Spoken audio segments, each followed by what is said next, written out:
It is time for some travel time chit chat. Hi, welcome to my channel. I am Tamara and I live in northern New York. And today I hit the road to do some sourcing. It is now almost 3 o'clock. I'm on my way home. And I left at 6:30 this morning. I wasn't sure how long it was going to take me. It's about a 2.5 hour drive to my first stop from where I was going. I hit 3 Walmarts today and 1 TJ Maxx. And where I live, it's a whole day trip just to do that. I was thinking on the way home that, so many people say how, oh, I have nothing in my area, or I can't, my business is so bad, my sales are horrible, and I'm like, boo hickey on you guys who are complaining, because I live in an area where there really is hardly anything. I will say I at least do have a Walmart that is within 10 minutes from me, but besides that, there's not a lot. I gotta travel. So what do? You take a Saturday, you jump in the car, and you head off. So normally I don't do Saturdays, but right now my sales are so busy that I'm packaging like 50 orders or more a day, and it's just me. I don't have any employees. So I can't take a day to go out and source without changing my handling time. And right now my handling time is 1 day on eBay.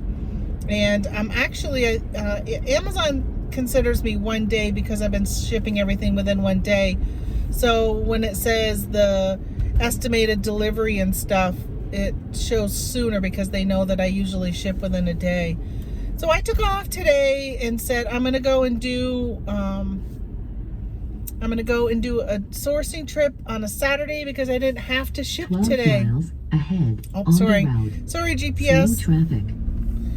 So I ended up taking off and decided to do it today. I really wanted to go earlier this week because I needed to replenish items that I'm selling really well. But unfortunately, I have depleted the stock in my area.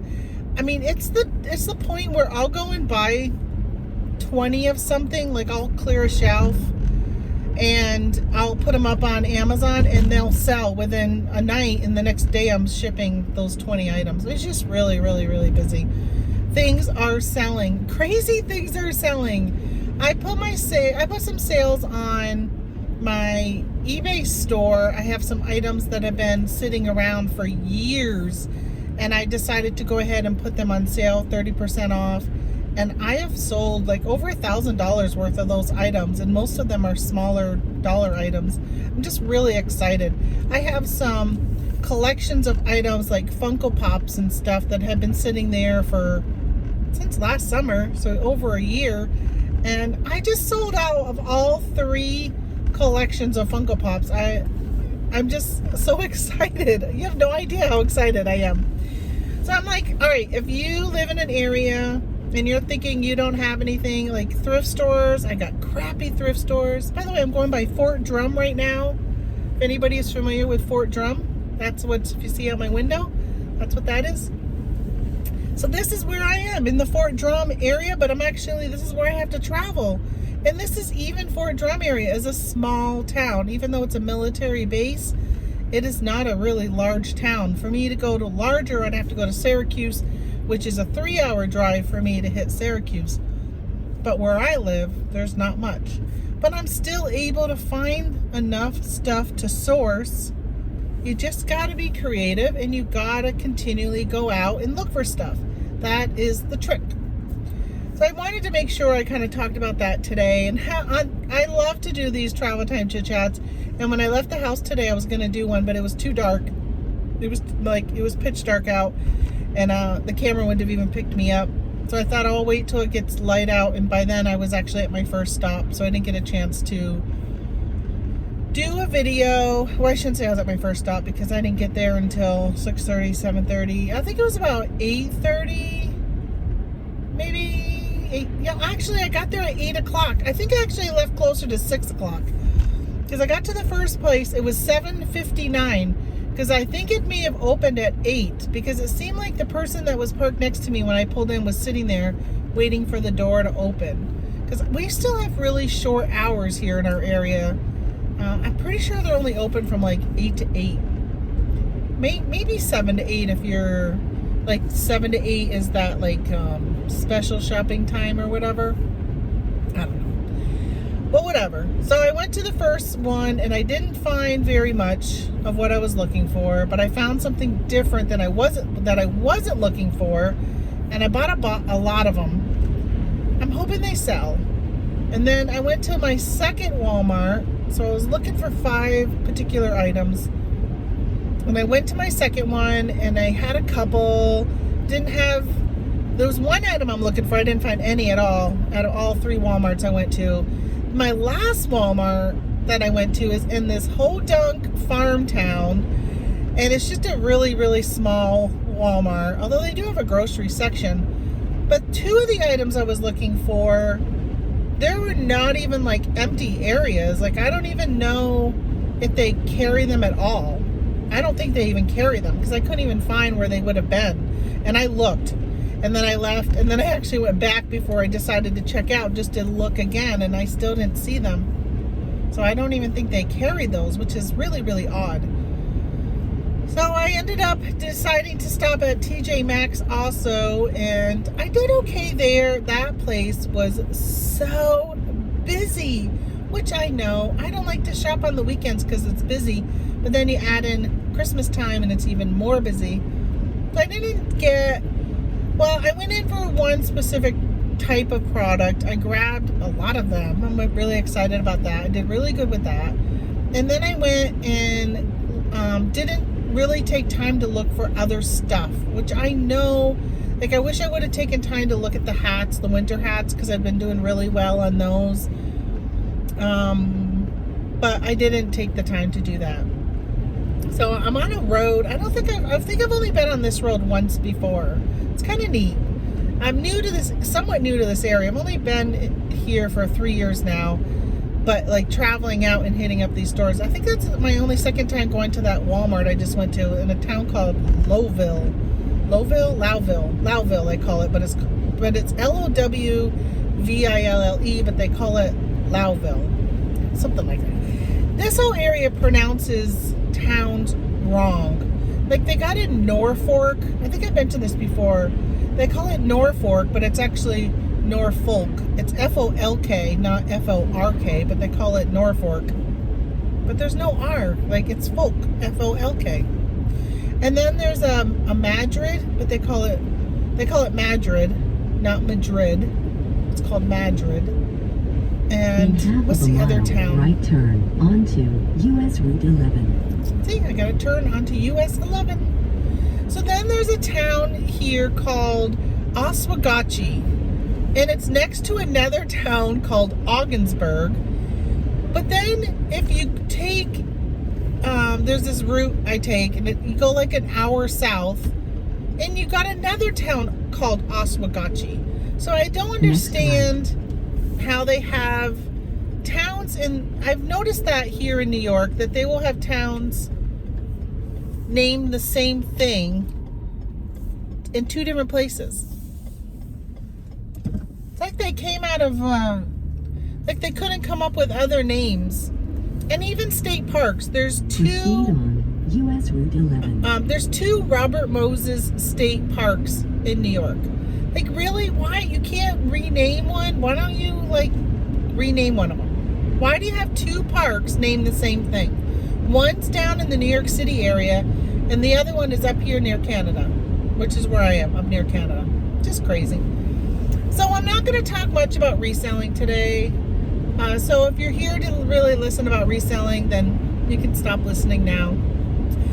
I'm probably just going to talk to you about me and whatever else comes to my mind. I have, let's see, my GPS says I'll get home at 5:40 and it's almost 3.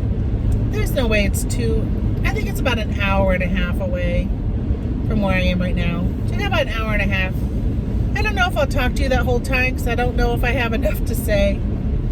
But I was listening to a YouTube channel this week, and they were talking about how they like to listen to Dusty, who I think goes by Alabama Picker, because he gets in the car and he'll talk for like 3 hours. And a lot of people say how they kind of like that, because they'll just, if they're listing or packing or sometimes even in the car itself, they'll put him on and just listen to him, because you don't usually have to watch, which that's the thing that's nice about my travel time chit chats. You don't have to watch, you can just listen. So you can put me on like a podcast type of format. So I wanted to tell you guys a little bit about me, because I've never really done that here on this channel. So here you go, all about me and what led me to where I am at today. I was born in Vermont and raised in Vermont my whole life. My parents are from the area I live now in northern New York, but they relocated to Vermont when my dad got out of the Navy. He was looking for a job, and he got a job at GE, so he went and moved to Vermont. So myself and my 3 siblings were all born in Vermont. We were raised in a little town called Winooski, and I then moved, after I married my husband, I lived in St. Albans, and then I lived in Milton, and that's where I moved from then is Milton. So when I went to college for business, and I got a degree in business actually I think it's just general business. I was going to say general business administration, but it's not. General business. I took a lot of accounting classes. I was trying to decide between going to school for business or a math teacher, and I decided to go for business, because I'm an introvert, and the idea of standing in front of a classroom and teaching just did not seem like something I would want to do when I was 17 years old, choosing what I was going to do the rest of my life. Now today, I'm really glad I didn't do that, but I would be okay with it.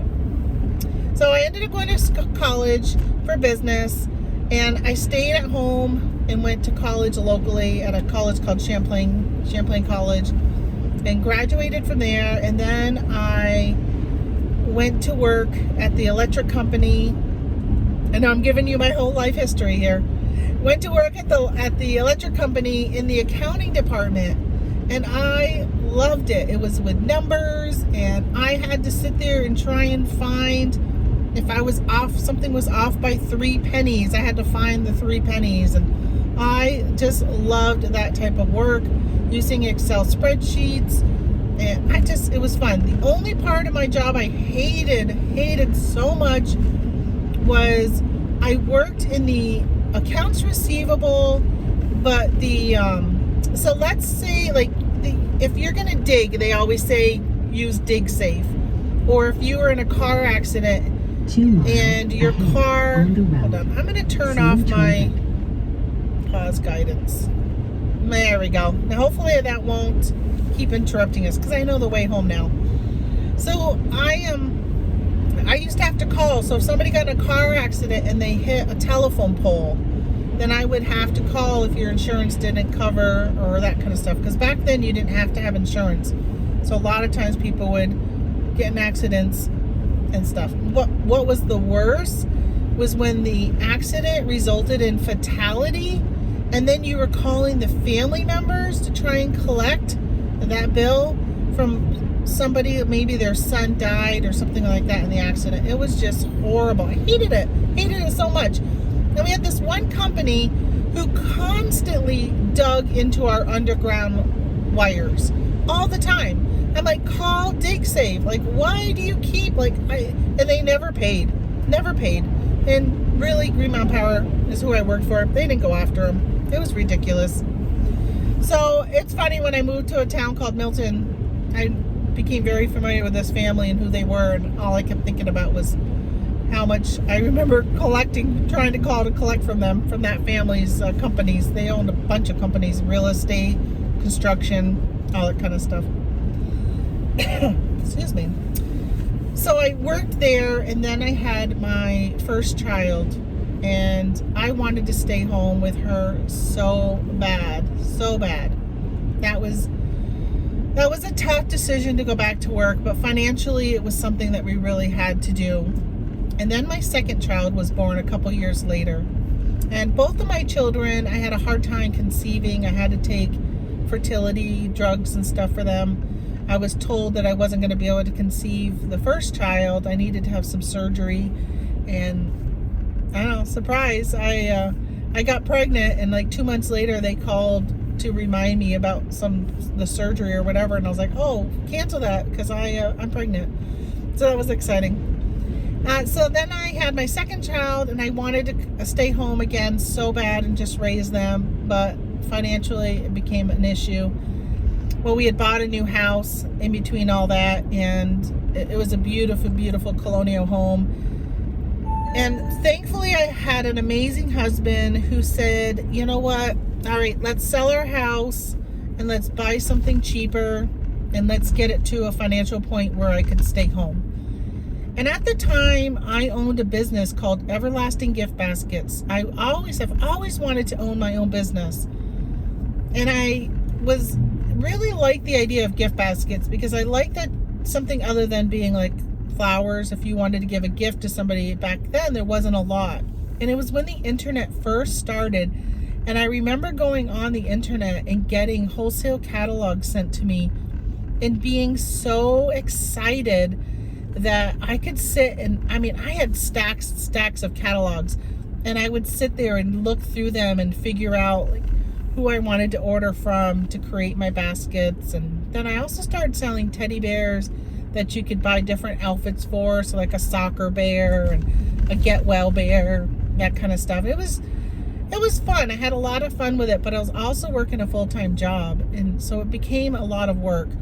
Well, then when I decided to quit my job and we sold our house, I continued to work that business, but as an introvert, it was really, really difficult because the internet was still so young. I'm trying to think, this was probably in 94, 95, 96 time frame. So the internet was still really young, and I ended up not really being able to succeed because as an introvert, I couldn't put myself out there to go and talk to businesses. And that's really what I needed to do, was to talk to businesses to try and get their business. So talk to a realtor and say, hey, every time you sell a house, let me put together a, thank you basket or that kind of thing. It was really tough. So I ended up kind of stopping that business, and I was a extreme couponer, and I ended up really saving my family so much money with groceries that it really helped offset my not having a job and being able to stay home with the kids. So by selling our house and getting a smaller house, we went from a beautiful colonial to a 3-bedroom Cape, but it was much, much, much smaller. Which my grandmother always said she loved my smaller house. She said it felt more homey because you couldn't walk down the hall without bumping into somebody. It was just, you couldn't escape into another room as easily as you could with the larger house. So I ended up doing that, quit my job, did the gift baskets for a little while, stopped doing that, did coupons.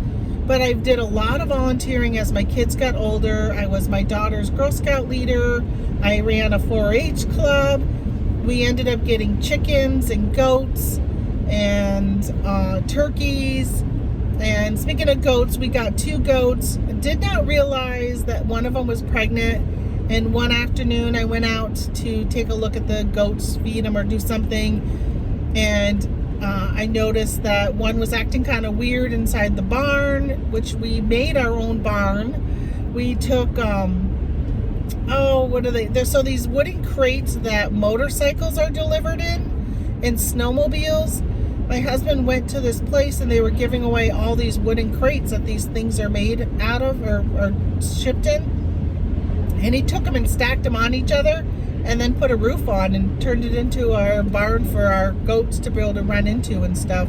It was actually pretty nice. He did a really good job with it. So we had that, and the goat was giving birth to a goat that we didn't even know. So we ended up with a little baby goat who we named Twitch. So then I stayed with my kids and was a stay-at-home mom for, gosh, let's see, my son was in 4th grade, I think. I think he was in 4th, because I think my oldest was in 6th grade when I went back to work. Or maybe he was in 5th. I don't know. So it was like 4th or 5th. And I went back to work, and my work was really, really good. I went to work for the military. I was a volunteer because my husband was in the military. I was a volunteer for a family readiness group, and I turned that into a paid job, and I worked part-time. So I would go to work after the kids would get on the bus, or I would bring them to school, whatever happened, because they took the bus and then they stopped taking the bus because the bus driver was just not a good guy. So I ended up bringing them to school. So I'd bring them to school, and then I'd go to work, and then I'd be able to get out and get them from after school. So it was really, really a great position for me to work around the kids going to school. It was doing something I loved so much, helping and supporting the military families, which were my family, because when you're in the military, you become part of that military family. And I do miss that since my husband retired a lot. So I did that for a while, and then a job opened up, and they asked me if I wanted to work there full time. And I said, actually it wasn't there, it was at the Army. So I worked at the Air Guard, and then I left and went to the Army Guard and got a job working there full time. It was in what they call their state family program office. So it's actually supposed to support the Army and the Air Guard. I worked there for a while. Really, really loved that job. And then I got let go of that job, and then I became unemployed for a little while. And my boss at that job had another opening, and I think I was unemployed for about 6 months. And then she got a new contract, and she asked me if I wanted to go to work for her on that contract. And I said, sure. So I went to work for that contract. And then something happened, and that job didn't turn into what I expected. So then she's like, hey, would you like to be our training manager instead? And I was like, yeah, absolutely. I'll do that. And I got to work from home. So that was my first step into really working from home. And I did that for a while, and I really, really enjoyed that. And then her assistant program manager left, and she asked me to fill in, to step up into that position. So then I went into that job, which was a little bit still of the training job, but then taking on the manager part too. And I really enjoyed that. And I did that job for quite a few years. I'm thinking maybe 8 years, I think. I don't remember how many years, but I overall was working with this woman named Donna, who I just love to death. She is just an amazing, amazing person, very giving, and I enjoyed working for her through the years. She's made me a better person, that's for sure, and got me to come out of my shell some. She challenged me into doing things that I felt a little uncomfortable with. And now, even though I'm still an introvert, I'm not afraid to get up in front of people. I did training at national conferences, and I had a really, really good time. Used to have to get up and brief the commanders. You can imagine how that's just really nerve-wracking. And now I'm just like, of course, as I get older, you become wiser, right? And then you just now realize that a commander is just a normal person who just has worked their way through the ranks. And so just remember they're a normal person, and it's not as nerve-wracking to talk to them today as it was back when I was in my early 30s. So that's what I did. And then I was working as a contractor on a contract, a government contractor, and my contract kept getting renewed with the same company over and over and over again, so I kept getting to keep my job. And actually at one time it did change hands into a new company, and that new company asked all of us to work for them also. So I was able to just change from working from ABC company to XYZ company. And I had a really good time with that. and nothing changed except who was paying my bill, paying my paycheck. Well, unfortunately, the contract went out for bid again, and then somebody else won the contract, and they did not want to keep any management, which now I'm really glad. I was so disappointed. My heart was torn with leaving it, but they changed the program. They changed the pay scale of how much they were going to be paying the employees across the country. It was such a bad move on the government's part. They just tore that program apart.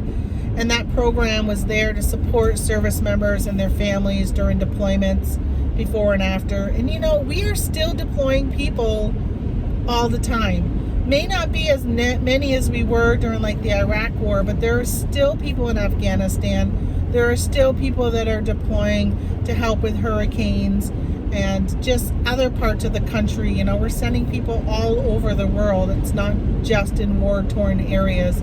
And when your loved one is gone from you, even if they're only gone, let's say they deployed to Germany. So they're in Germany for 6 months or 3 months, right? Even 3 months. You become this caregiver to your children if you have kids, or maybe they were, the service member may have been taking care of their parents who were ill or aging or something. Now you kind of take on that responsibility as a spouse, plus your children and all that it just really can become stressful. And it was nice to have a program in place to kind of help you with that and talk to you about the benefits that are there when you deploy, the benefits that are there when you get back, and all that kind of stuff. Well, they kind of did away with that program. I mean, it's still there, but it's bare bones, unfortunately. It's really, really disappointing. Well, whatever. So what happened to my lemons when I was given my termination papers and told, you are going to be done work? This was on Valentine's Day. I remember, oh my gosh, I cried so hard that day. I couldn't imagine what I was going to do with my life. But during that time in February, in January, my husband and I were talking about building a home. And we had bought some land in New York, and we were going to be building a home because he had retired from the military, and I had the opportunity to live anywhere I wanted to live because I worked from home. So we said, all right, let's move. Let's build a house. We were going to build a log home, build a house, and all this stuff. Well, when that happened, all of a sudden, when I lost my job, it was like, what are we going to do? Because we can't build a house now. How are we going to get a mortgage? How are we going to get this and that? How are we going to afford it when I have no job?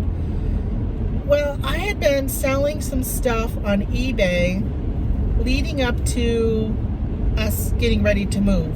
I had started to clear out stuff in January with the hopes that in April or May we'd be breaking ground once the ground unthawed from our tundra cold up here. And I wanted to just start getting stuff out, getting ready for the move. Well, I was shocked with how much stuff was selling on eBay and how much it was going for. Like an old bottle of my husband's cologne, I got $150 for. I'm like, what? Who wants an old bottle of cologne? Somebody did on eBay. Hunting Horn was the name of the cologne. So I ended up saying, you know what? Maybe if I go and hit up like the Goodwill, and I can keep selling stuff from our house, but maybe I can find stuff at these thrift stores and make money that way once we get through my stuff. And it worked. And then when I moved over to New York, my friend Donna called and she said, hey, how would you like to work on another contract? And I said, oh gosh, I don't know, maybe. And I didn't really want to commit to it full time because I just loved doing eBay. And so I said, all right, I'll do it part time. It had travel opportunities, which is what my other job, I was able to travel all the time with my other job. I have been to so many states in the United States. I just have really, really enjoyed that. Excuse me again. So I said, I would love to, give it a shot and see. So I worked with her, and it was with the Navy. This time it was with the Navy, and I really enjoyed it. It was very similar to what we were doing with the Air Guard, and I don't know. It was different because it was a different group of people, and I got to see another type of people, and another type of the military and how they do things. And I did that for a while. I think maybe I did it for, I'm thinking a year, but it may have been 2 years. And I finally was just like, I just don't feel like this is working out. So actually it was a year. I only did it for a year because my dad had died, and I was going through some really tough depression. And I said, I'm having a really hard time with the depression from my dad, doing eBay, which I was doing eBay really, really part-time. At this point, I really was backing off from eBay because this part-time job was taking up so much of my time. And I said, I just really want to focus on eBay because I find so much joy doing that. I'm sorry, my phone keeps texting here. I keep selling stuff. My Amazon sales are crazy. I was listing in the store, replenishing, saying I had more because I was selling out of stuff. So I ended up saying, I really need to focus on me right now. So I actually stopped that job so I could focus on myself and then do stuff that I really enjoyed, which was selling on eBay, sourcing, and all that kind of stuff. Well, then I did that for about a year, full time, and then I got introduced to Amazon. I actually was introduced to Amazon during that year, but I kept saying, I don't know if I want to go into Amazon. I kept hearing all the bad stuff about Amazon, and oh my gosh, I can't wait to see how many sales I have when I get home. This is just exciting to hear this keep going off. So I ended up joining Amazon and adding that to my mixture of reselling platforms. And at the time, I was pretty much just doing eBay. This was January of 2019, and in February February of 19, I started Amazon, but didn't really do anything with Amazon until about end of March, April. I really just went through my eBay stock and scanned it to see how much of that was stuff I could sell on Amazon. And that's what I did. My first shipment was pretty much just stuff that I bought and sold, that I had bought for eBay and then put it on Amazon. Now I don't know if I would have done that because my accounting, okay, now that's my family that's chatting and chiming in. Those are not sales, those last two dings, by the way. So I ended up adding on Amazon, and then by April I was just gung-ho and spent all my time with Amazon. I found it so fascinating that I could walk into a Walmart or a Walgreens or Lowe's or Home Depot, walk out with a cart full of stuff, throw it in a box, send it to Amazon, and that was it. And then I would just go out and shop again and do the same thing. There was no boxing it for a customer. There was no daily shipments. I really, really let my eBay go and focus just on Amazon and building up Amazon. And I really feel like that was a positive thing for me because it is really tough right now. I'm doing eBay and Amazon and Mercari, Poshmark, and Etsy. And it is a lot to juggle all those platforms. But I make enough sales on all of them, except maybe not Poshmark.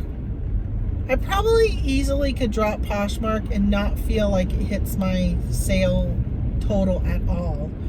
But the other ones, and I probably still sell enough on Mercari and Etsy. I definitely sell enough on Mercari and Etsy that I would want to keep taking the time of cross-posting and then taking the listings down when they sell and all that kind of stuff. It's definitely worth it to me. But I would not have been able to handle doing eBay the way I'm doing eBay now and Amazon when you just start out with Amazon, because Amazon takes so much focus and there's so many rules, and if you mess up, that could be the end of your Amazon career and your business. So I had a drink. I'm so thirsty. Probably because I'm talking so much, so my throat's getting dry. You know, when you have somebody else in the car with you, or you're talking with somebody else, you get a break because they talk at times, so you don't have to talk. But when you're doing a solo, you're the one talking the whole time. And I'm probably just going to put this up unedited. Probably not even going to edit it. I'm just going to throw it up. So you're going to get my little coughs, and you're going to have to listen to all my ding-dings on the phone. I should have silenced that before I hit record. I keep forgetting to do that, and I wish there was a way once I was recording I could turn down the volume, but I don't know how to do that. All right, so where was I? So I did Amazon. In Amazon last year, I did over 100,000 my first year in Amazon, and I thought, oh my gosh, like I remember when I hit $1,000 in 1 month, I thought that was like the best thing. I did $1,000.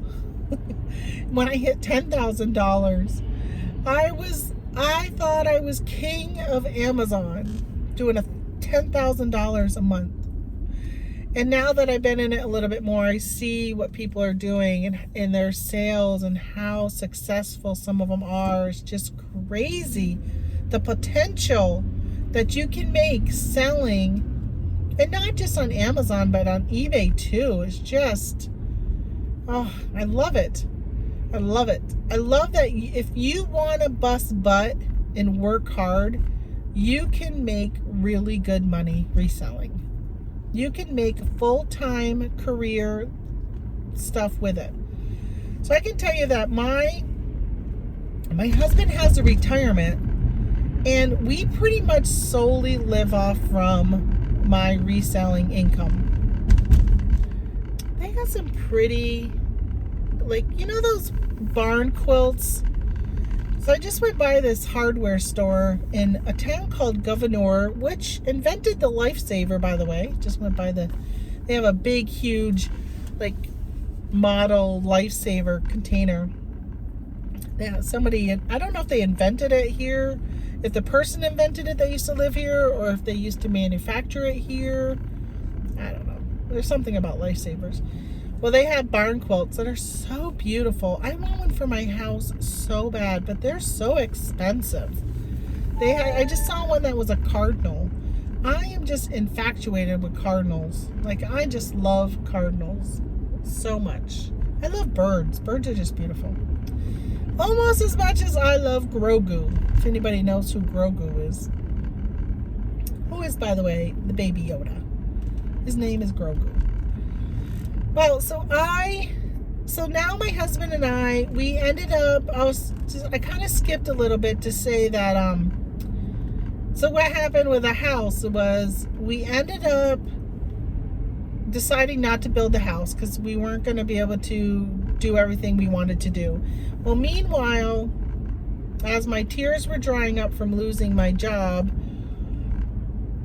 our land that we had purchased, which was 80 acres, has a piece of land that kind of we really wanted to buy. It was about 5 acres because where we wanted to put our house was in like the front corner of all of our property.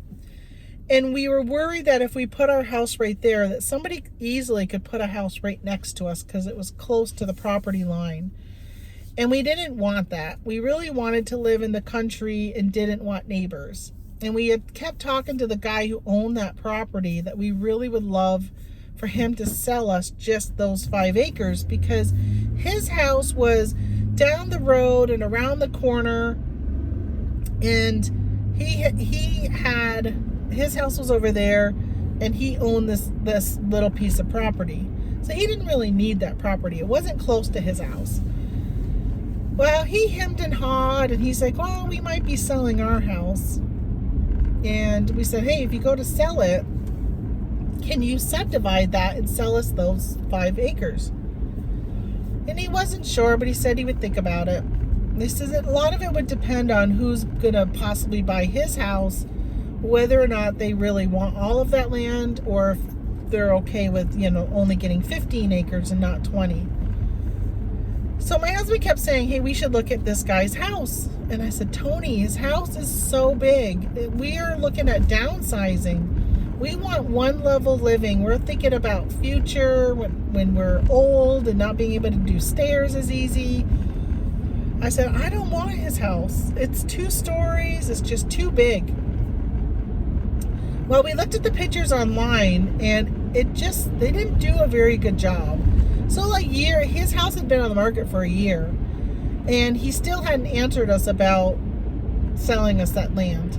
So when all of this happened, my husband says, let's go look at that house. And I said, all right. I said, make an appointment. I'll go look at the house. And I said, please let me either love it or hate it. I did not want to be sitting in the middle of, I don't know. So we walked in. I immediately loved this house. So it's kind of like a contemporary, I don't even know if that's how you would call it, like a contemporary home. On the outside, it looks like it's 2 stories. So if you've seen my house in some of my videos, you'll see me pulling in and out, or I'll be like by the front of the house. It looks like it's 2 stories. But they have dormers at the top that are faux dormers. They're not real. I mean, the dormers are real, but it looks like it's 2 stories, but it is not a 2-story home. One dormer is in our dining room, which is great, gives us some night light during the daytime. And the other dormer is right above the entryway into the house. Well, the house has cathedral ceilings. So we were going to build a log home because we've always really wanted a rustic log home. My husband is a huge hunter, always wanted to own his own land, wants to live in the country, just really what we wanted. And this house had cathedral ceilings with the knotty pines ceiling. It was just really nice. All 1-floor living. A walk-in closet. So in my bedroom, you walk through a closet into the laundry room, and then if you walk out of the laundry room, you're on the other side of the house where the 2 guest bedrooms are. And it's just, I love it. I can literally take a shirt or sweater or dress or whatever out of my dryer and turn and reach for a hanger in the closet and hang it right up. I was thinking the other day, I woke up and we have a wood furnace, and I could smell smoke. We have an interior wood furnace. So it's not like one of those big wood furnaces that are outdoors. Ours is actually a smaller furnace it looks like kind of like a wood stove, but it's called a wood furnace. It's in the house, and it heats up the hot water. Instead of having the oil heat it heats up the hot water and stuff. But whatever. I could smell smoke. And it was like, I don't know, 2 in the morning. And I thought, why does it smell like smoke? And I got up and I checked everything, and I checked the house, and there was no smoke inside the house, but I could still smell smoke.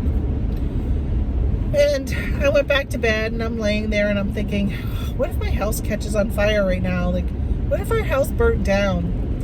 What would we do? And I was like, well, what would we rebuild here, or would we build on the lot that we cleared to build a house, but we never built on that lot? Would we build over there? And then I'm like, what would I build? Would I go back to a log home, or would I keep the same floor plan? Would I change the floor plan? And then, I know, I'm laying in bed at night, 2 in the morning, thinking of this stuff. Like, instead of, why does your house smell like smoke? Which I'd already walked around twice. I went back to bed, got up again, and walked again, and then went back to bed. So this is after I've already checked twice. And I'm like, I love my house so much. I would literally build this exact same house all over again, because the floor plans, it just works so good. I really, really like the floor plan. If I did anything, I would probably get rid of the dining room, and I would open up the floor plan to maybe be a little bit more for the kitchen. I don't know, something to do with the kitchen and the living room being open a little bit more. I would like that, because that's what I originally had wanted. But we have a huge stone fireplace that is in the middle of the house, so I mean that would have to move if I was to open that up, and I don't want to ever get rid of my fireplace. So I don't know. We love our house. I walked in it and I said, absolutely, this is the house. Let's buy it. So we put an offer in. And I'll tell you, this house, I can't even remember how much we paid for it, but that exact house in Vermont, excuse me, where we moved from, probably would have been like a $500,000 home. That's not counting the property. You add in the property with that house, and you're looking at close to $1 million, because to buy 100 acres in Vermont, where we lived in the Chittenden County, Burlington, Vermont area, yeah, you have to be a millionaire to own 100 acres. It's very expensive to live in Vermont, in that area. So it was nice to be able to have that, bring that house, or live in a house of that size. And it was so inexpensive where we live. It's not as cheap as probably like Alabama or something, because it's so cheap down there, but it's definitely cheaper than Vermont. So it's just been a really good move for us to move here. It's cheaper to own property. Taxes are high, but they have a lot of benefits for disabled veterans, which my husband is a disabled veteran, as well as he is retired. We don't have to pay any state sales tax on his income, which is amazing, because in Vermont you have to pay taxes on that. So that was a savings. Food is cheaper over here. We can go out to eat, and it can cost us $15 for 2 people to eat dinner. You could not pay $15 to eat dinner in Vermont. It's way expensive. So that's just, a savings. And I don't know, I find things just seem to be cheaper over here. And it's funny, because my son moved over, and he couldn't find a job. He's a biochemist. He couldn't find a job. So after he was here for about 6 months, he had gotten a job offer back in Vermont. So he actually moved back to Vermont and works there at Global Foundries. And we have Amish. See, you couldn't see it. We have Amish all around here. I just love it. I love it. I love living here. But my son went back. My daughter stayed in Vermont. She didn't move here because she lives with her boyfriend.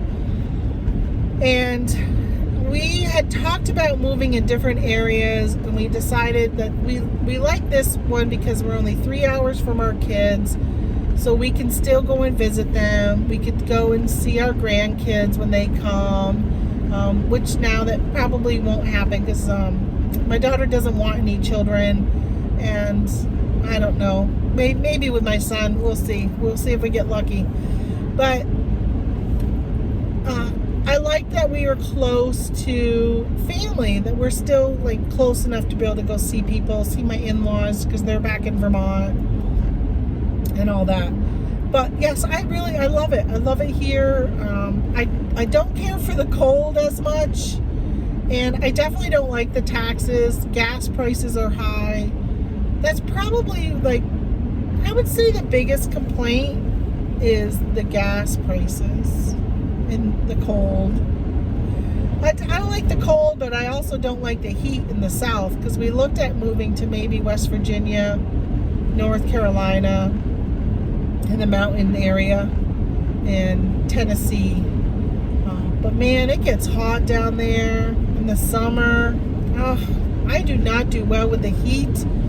If you all watched my channel through the summer, you saw me complaining about going into the stores and it was hot, and wearing a mask this summer. Oh, it's just horrible. I do not like the heat at all. Oh, God, my forehead is so itchy today. It's all this dry heat now that we've got our heat on. We got the wood stove going again, or the wood furnace. It's been very dry at the house. I need to get out my humidifier and get that sucker going so I can start getting some moisture back into the house. But so my kids still live in Vermont. It's been tough with COVID. Haven't been able to go and see them and visit as often because right now you can't get a hotel room in Vermont unless you're there for medical purposes because of COVID. They have travel restrictions over there, and there's not a place for us to go stay at either of our kids' house. We would have to stay in a hotel, and neither of them would want us there anyhow right now because they're definitely following the guidelines and not wanting people traveling and all that. So they're upset whenever we go and do anything. Like if we go to the casino for the day or for a couple hours, they don't like that. They would prefer us to stay home so we don't get sick, which I appreciate. They just don't want their parents getting sick. But I also believe that you can't just sit around forever. Like, I think that's why right now there's so many people getting sick, because people are just at their wits' end of staying home, that they're being a little careless and going out, going in places maybe they wouldn't have gone, let's say in like April or May. But right now they're just like, oh my gosh, I've been sitting home for 9 months and I just need to go do stuff. And I think you let your guard down when you're around family members. And that's what they're saying now, that 80% of the cases here in New York are from people who went to go visit family members or friends. It's not really from people who, they didn't go to Walmart and get COVID. But we do have a nursing home that's really been ravished with it. And something like, they're saying 65% of the residents right now have COVID. And my mother has a friend that's there. It's really been tough because it's a close friend of hers. And when she lost my father, it was kind of, she switched from taking care of my dad to taking care of an old friend. And it kind of kept her busy and gave her focus and purpose in life. And since COVID hit, she hasn't been able to go up and take care of him and visit him and bring him treats and all the stuff that she was doing. He's got dementia, and also just like my dad had. And so hasn't been able to go up. Well, she's been able to do some FaceTimes with him. But now the nursing home has been hit so bad that they there's no activities people there anymore, because I think possibly the guy who runs the activities, who does the FaceTime sessions and all that, he's out for 2 weeks. So he may have been either exposed to COVID or he's got COVID, because they said, I think it was 58. I think it was 58. I'm trying to think of how many. I think there's like 100 and something people in the nursing home. 85 have COVID. 58 of their staff members have COVID. A lot of them. So they are just so busy taking care of patients. Nine of them have passed since November 22nd. This has all started since November 22nd. And 9 of them have died. 2 of them are in the hospital, and then the rest, the 85 residents, are still in the nursing home with COVID.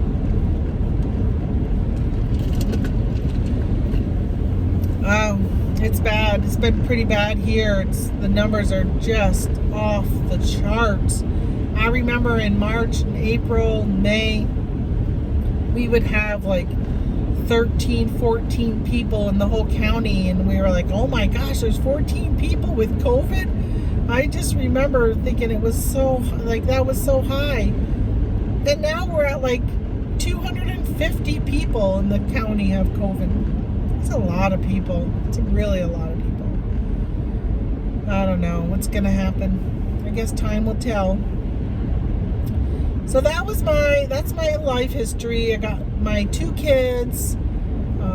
My siblings, they all live in Vermont still. My mom lives here. Of course, my dad passed away, but he lived here at the time also. That's one of the reasons we chose this area to live, was I was coming over. I was driving the 3 hours every weekend to take care of my dad, try and give my mom a break. And again, I had such an amazing boss that many times I would drive over and I would spend the whole week here taking care of my dad. But during the day I would have to work, but then I was available in the evening and stuff to be with my mom. And a lot of times was just giving her a break so she could sleep at night and all that. But it's still really hard because they slept in the same bed. So it was hard for me to take care of him, because a lot of times I didn't know when he was getting up, and she would wake up because she was in the same room with him and all that. And then it got to a point where he ended up going into the nursing home because my mother it was safety wise was unsafe for him to stay home. He was getting out. We had to put alarms on the door. One night he got out and my mother got woken up by a police officer who was over her bed saying, "Mrs. Robinson, is your husband Bob? Is he missing?" And she's like, "Yeah, shit, he's not in the bed." He had gotten out and had wandered somewhere. I think he ended up knocking on somebody's door. He thought it was his house, and they called the police, and the police brought him home. Thankfully, that was the ending, and it could have been so much worse. So we put alarms, we put locks, deadbolts on the house. They were things that, where my father wouldn't have been able to figure out how to open it. He was, his brain really wasn't there to figure that out. But then I had alarms. And we had alarms on the bedroom door, so when he would open the door, an alarm would go off. And just a lot of stuff that we kind of had to, proof the house and all that. But it was a lot, like getting him to, he'd get up to go to the bathroom, and he didn't know where the bathroom was, and he would just go wherever, in the hallway. And he'd be like, "Here's the bathroom, I'll just go here." So it just became too much. It's just really disappointing to have to go through Medicaid to put somebody into a nursing home, the amount of paperwork and work you got to do, and then they take all your money. They took pretty much all of my father's money to pay for his care, and didn't leave very much for my mother to live on. She had her own Social Security, but there wasn't much else. If they would just take that money and had given it to a home health person and had been able to keep Dad at home and been able to just give my mom a break, like that's what she really needed. And I did find somebody who came in, who they paid under the table, so his rates were reasonable. And he came in and he would watch my dad on Friday nights so my mom could go to bingo. So she could get a break and go to bingo. And then he also came, I think he came on another night of the week or for a couple hours so she could go get some groceries.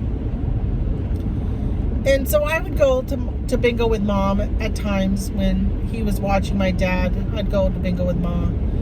Because, I could have stayed home and watched my dad, but she just needed that break, but even a break with me, to spend time with me without it being with my father.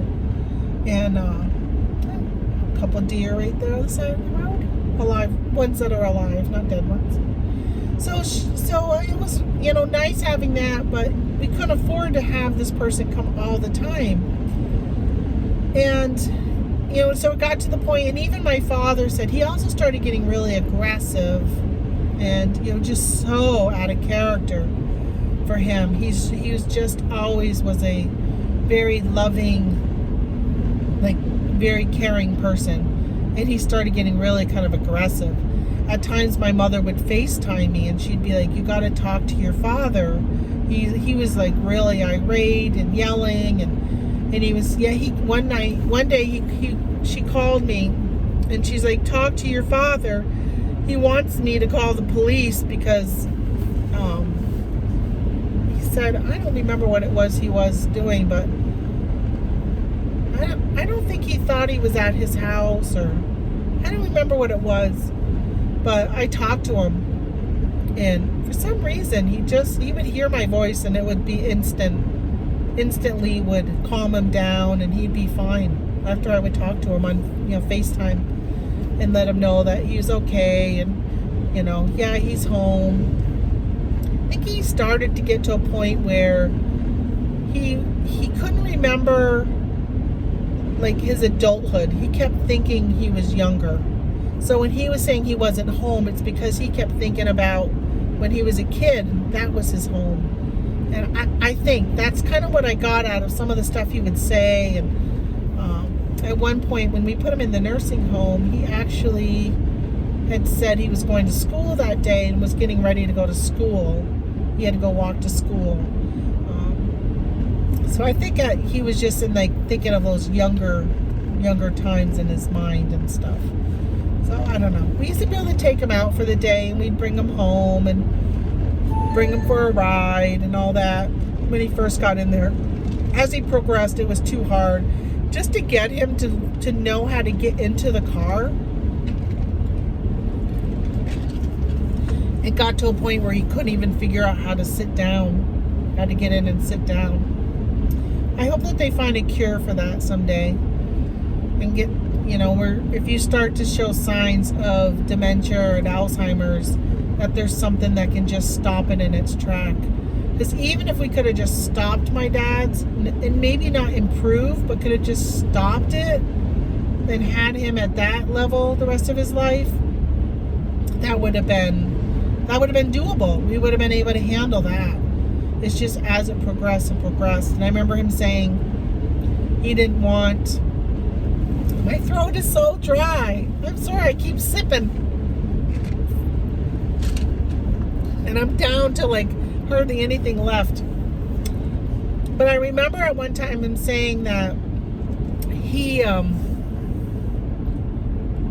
was afraid of having Alzheimer's. He was afraid of not remembering stuff as when he got older, because his father had Alzheimer's and died with Alzheimer's. And I kept telling him that, Dad, you won't even know. That's one of the benefits and the joys of Alzheimer's, is that you won't know that you don't know. If there's any positive thing to such a horrible disease, that is the positive, is that you just don't know. You don't know that you don't know.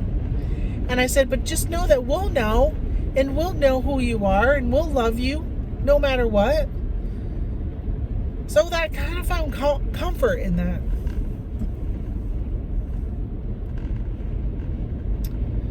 All right, I think I'm going to have to edit the video now. Because now I'm thinking of my dad.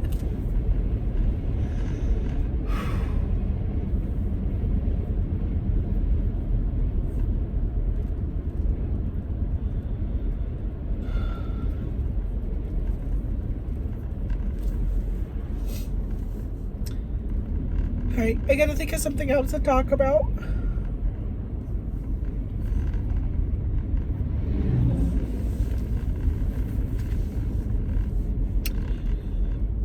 Alright, well, that took a turn to an area I didn't want to go. I'm actually surprised it took that long.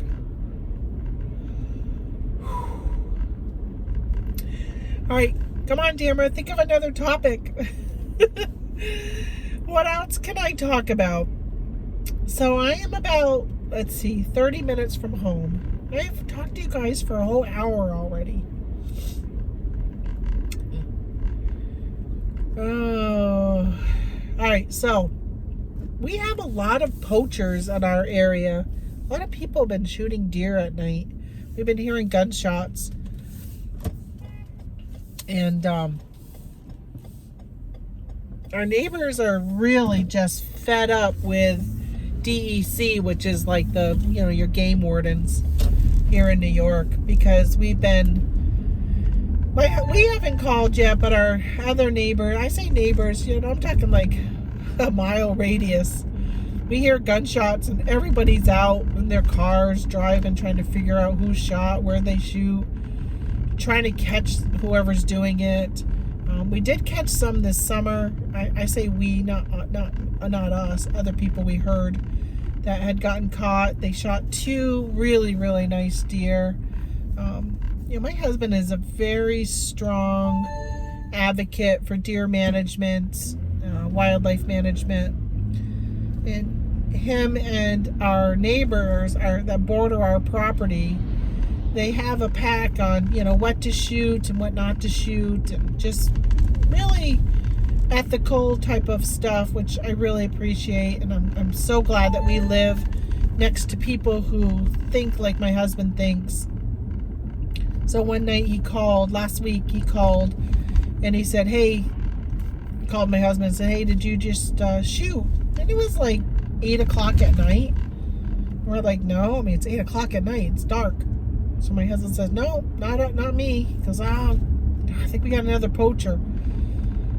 So my husband came out and he told me what happened. I'm like, let's go see if we can find what's going on. And he goes, yeah, John, who's our neighbor, he goes, John's out there.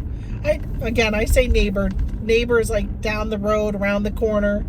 He owns, so our property, when we bought the 80 acres, which, by the way, when we bought our house, it came with another 20-something acres, so we have a little over 100 acres.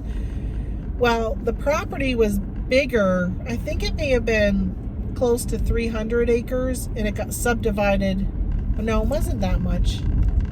I don't remember. But whatever, John didn't want all of it, and he bought first. He bought like half of it, and then we bought the other half when we bought our 80. But his was more than 80. So great guy. He just built his house. Him and his girlfriend built the house this summer and moved in, and nice people. He works at the correctional facility. I think he's a correctional guard, a correction officer, a CO. Well, so he was going up and down the road. What they were doing was looking for possibly the deer. And so we went out and we went up and down the road with our spotlight to look to see if we could see a dead deer out in the field, because what we think they do is they shoot the deer, and if the deer's not close to the road, they'll shoot it and then they'll leave, and then they'll wait for things to die down a little bit, and then they come back and grab the deer. Well, we're just like, this is ridiculous. We're not going to let this keep going. So every time we hear a gunshot, we end up going out and seeing if we can find somebody. So they were talking last night about, when we went out last week, we saw this guy walking on the side of the road, walking kind of through the field on the side of the road. And we're like, who's that? We didn't recognize him. Younger kid. And I say younger, he's probably late 20s. And so my husband goes, stop. So he gets out and he goes and approaches the guy who was on the telephone. He kind of looked like maybe he had been dropped off by the poacher and was out looking for the deer or whatever. So that's what my first thought was. That's what it was. Well, it ends up being he lives with his uncle in one of the houses, which we didn't realize. We thought the uncle lived by himself, but we found out that the uncle has his nephew lives with him. And he was like, no, I was out walking my dog and I heard the gunshot down the road. And so he was on the phone with the DEC, the game wardens, talking to them about what went on, because he brought the dog back in and then came out to see if he could figure out what went on. So he was looking, we were looking, John was looking. We never found anything, but we're like, this is ridiculous. There's already been 2 other times we knew this summer, and then that time, and I've heard some gunshots other times, and we were told that our area is the most poached area. Like, people shoot more illegal deer than anywhere else in this area on our road. So our road as in like, so our property borders 2 roads. So last night they were pretty much like, okay, we're gonna have to get a meeting with this DEC person, and if they don't start doing something to try and catch whoever's doing this, then they're gonna have to just bump it to another level. Maybe talk to somebody in Albany. I don't know if it'll work or not, but something's gotta change, because my gosh, people, there are so many deer in this area. Just hunt legally. Like, there's no reason to be doing it illegal. Do it legally. There's so much state land, and there are so many deer. I'm telling you, you drive around here and there are deer everywhere. There's no reason to be shooting deer illegally off from other people's property. Oh, frustrating. So hopefully they figure that out. All I know is that somebody got one of the biggest bucks that we've seen in our area was shot illegally and left for dead. They never came back and claimed it. And then, so our property has this old farmhouse that's little tiny, like an acre into our property. On the other side of it, there's an old farmhouse, and a lady lives there with her grown son lives with her. Well, he heard the gunshot, and he went out and he caught the truck, and that's how they ended up catching that guy who was doing it. They caught him because that guy got the license plate number and everything. And but luckily they were able to get the deer that guy had shot like right away, and my neighbor's son ended up being able to get that deer and butcher it. But it was a nice sized deer, so that's the thing, is they're going around shooting these really nice sized deer that my husband and our neighbor spent a lot of time and effort throughout the summer to get things perfect for those deer, and they pass up a lot of the smaller ones to wait for those big ones. So then when somebody comes at night and shoots it. I told you I wasn't talking reselling today. I did a little bit earlier. Should I end with reselling? Because I am getting pretty close. Well, I probably still got about 20 minutes until I get home. So I will probably start packaging my orders for tomorrow. So I was going to say, let me see how many orders I'm at. I can't. I'm on my phone talking to you right now. I can tell you, when I left the house, I had 50 orders to package. And I would say that I probably am close to... I bet you I've added another 50 orders today. So I probably have about 100 orders tomorrow to package. I would say at least 100 orders. Because I've even saw 3 Etsy orders come through today. I saw a couple more eBay, but most of it is just Amazon. Amazon orders like crazy. I just don't know when I should go and check Walmart's in my area again for the stuff that I'm sourcing. I wonder if I should give it a couple more days. Brickseek's not working. Like, when I look the items up that I've been buying on Brickseek, they say they're not even carried in the store. I don't know, it's kind of weird. And today, there was something I bought today. I asked one of the workers for it to see if she knew if they carried it, because it was something new I was looking for. I couldn't find it. And she goes, I don't know. Oh, she goes, oh, wait, no. She goes, wait, I know it. I think I know what you're talking about. And so she went over to an area, because they were restocking. And she went over to an area, and she's like, oh, I think they're normally right here, and the shelf was empty. She goes, let me go ask so-and-so, I don't know, whatever. Somebody who was in the row across from her. So she went and talked to that person, and she was pointing to something, and she came back to me and she goes, hold on, she's going to go check. She thinks there's some over in this other department. Because they restocked last night. But you know how they're putting stuff in the, like in the middle aisles and stuff? She thinks that there was some maybe put there. I don't know. Whatever. She came back with 2 of them. And I said, I just want one. Because it's a higher price item. And I wasn't sure if I wanted it. Amazon's on the listing. And when Amazon's on the listing, it's not worth selling.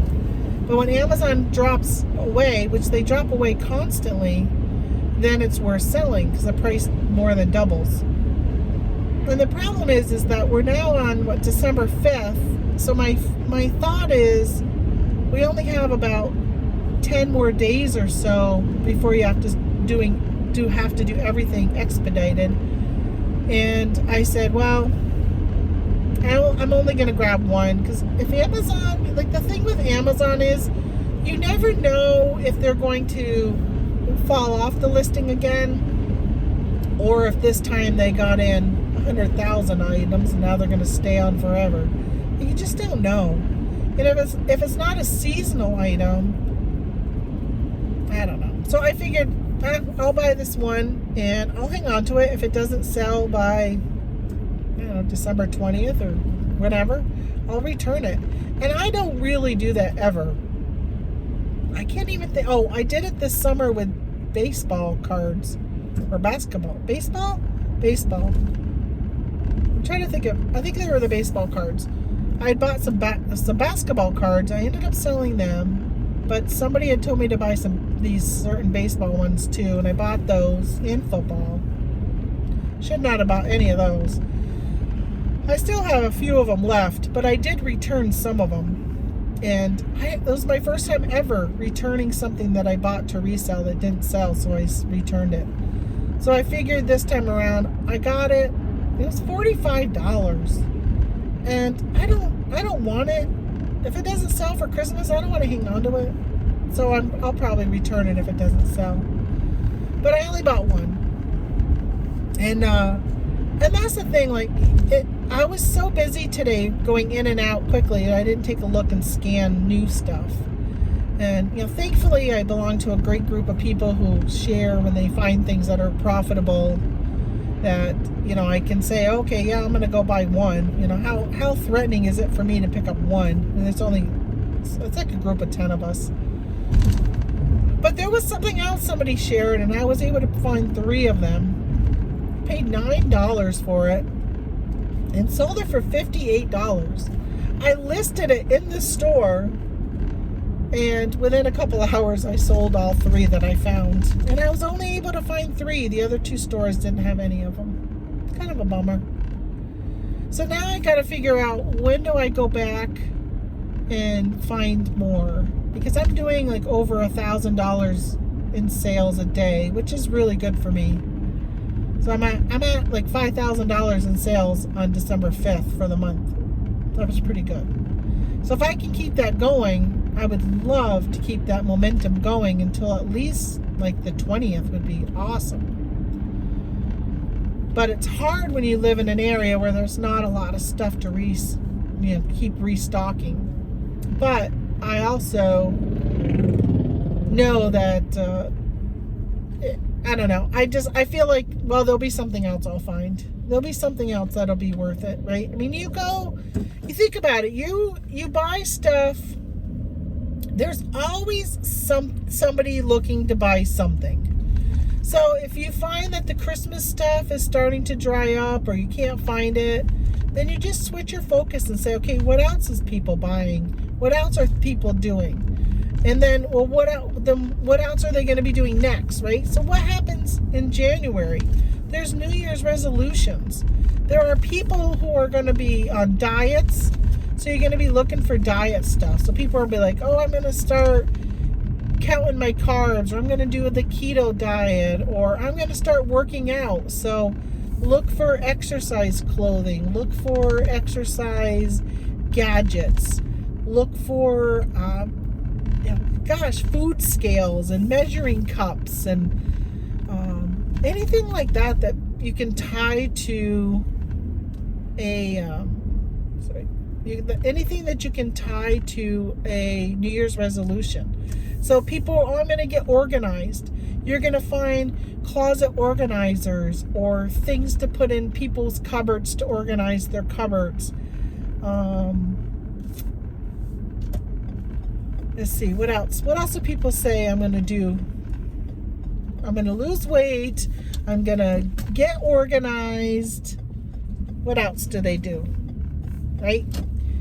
So those are the things you got to think about when you start to find stuff drying up for Christmas. But don't sleep on Christmas clearance. There was something I bought last year, and I don't want to say what it is because I'm hoping to buy some more this year. So there were some things I bought last year. I paid $14.99 for them. And I was laughing with my sister the other day because I sold another one. $178 I'm getting for them. And I got them on clearance for $14.99.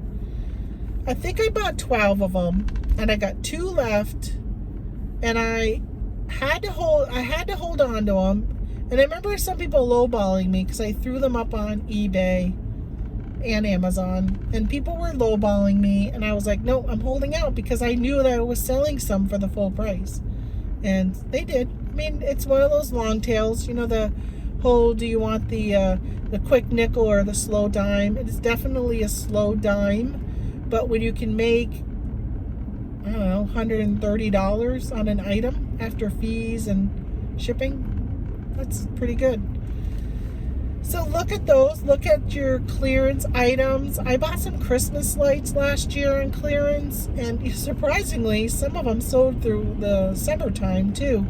Because, you know, there are some, if you can find Christmas lights that are not Christmas themed, people will use them if they're going to do a backyard party or barbecue or setting up, you know, they have a pergola and they want to put lights on it. People will buy that stuff year round. Christmas lights sell all year round. So if you can find them, especially if they don't say Christmas on them, but they just say LED lights or whatever, it's definitely something that I would look at picking up because they sell. I remember when my daughter went to college, she had lights all in her dorm room. And when she came home from college, she put lights all up in her bedroom. And then when she moved out and got her first apartment, she put lights up in all of the rooms throughout the whole apartment. And she's like, I need some lights. And I said, I got some, because I had bought a bunch on clearance at Home Depot for, I think they were like $1 a box maybe, or 50 cents.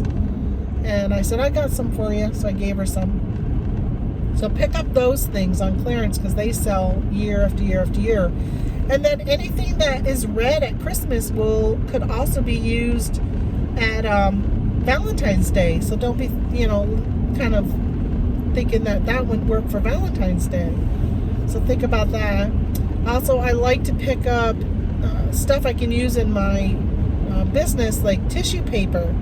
On December 26th, when the store is open, they mark off 50% off. I will go and stock up on tissue paper because I like to wrap. A lot of my product is wrapped in tissue paper when I sell it on like eBay, Poshmark, especially clothing. But even not clothing. Like if I was to sell, I'm trying to think of something that, like I sold this like nativity scene the other day. This little porcelain tea light thing on eBay. And I wrapped it in tissue paper and then put the bubble wrap over it. Because I sometimes get worried about, and it probably has never happened, but sometimes I get worried about bubble wrap sticking to the item and maybe taking paint or something off. It probably would never happen, but for some reason I just do it. So I'll wrap. If I sell, I'll just try. It's like sometimes even a book or something. It's just kind of weird. I'll wrap it in tissue. People seem to like that. I get a lot of good feedback on how I package my stuff. So you know, for the 50% off, If I can stock up, I will. So I'll look for that. But yeah, so if you can think of any New Year's resolutions besides getting organized and diet or eating healthier, then drop that in the comments down below. Let's try and help each other. Unless you're like, no, I'm not going to tell anybody because I'm going to be sourcing that stuff. But those are the things you got to think about. Ask your friends, what's your New Year's resolution? Or what did you make for one last year? And did you keep it? And then make it just so you're inquiring so you know, all right, what kind of New Year's resolutions. People like to get organized. I do know that was big. And then I think it was it last year or the year before, there was that TV show that came out. Was it on Netflix or Amazon or I can't remember. But it was all about going in and like organizing people's kitchens and their drawers and what I can't remember the name of it. But she definitely got people kind of thinking about that stuff. I'm getting home just at the right time because it is starting to, I think this might be sleet. Because I was going to say it's raining. It's not raining and it's not snowing. It's not hail. So I think it must be called sleet.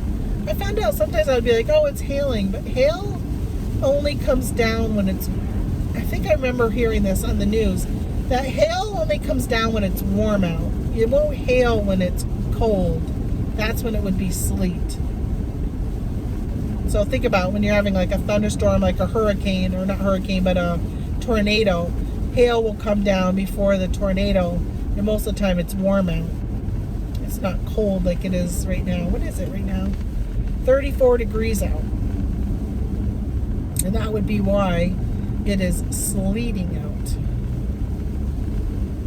It's not like it's not bouncing. I can just hear it. I don't know if you guys can hear it. I apologize. The other day I did a travel time chit chat and it rained. It was pouring. And I stopped the video because it was so loud. And I was going to come back when it got better, but it never really got better. At one point it stopped, but then, you know, like 5 minutes down the road, it just started again. And I didn't know what it was going to sound like. I really got to go back and listen to that video because I didn't even edit it.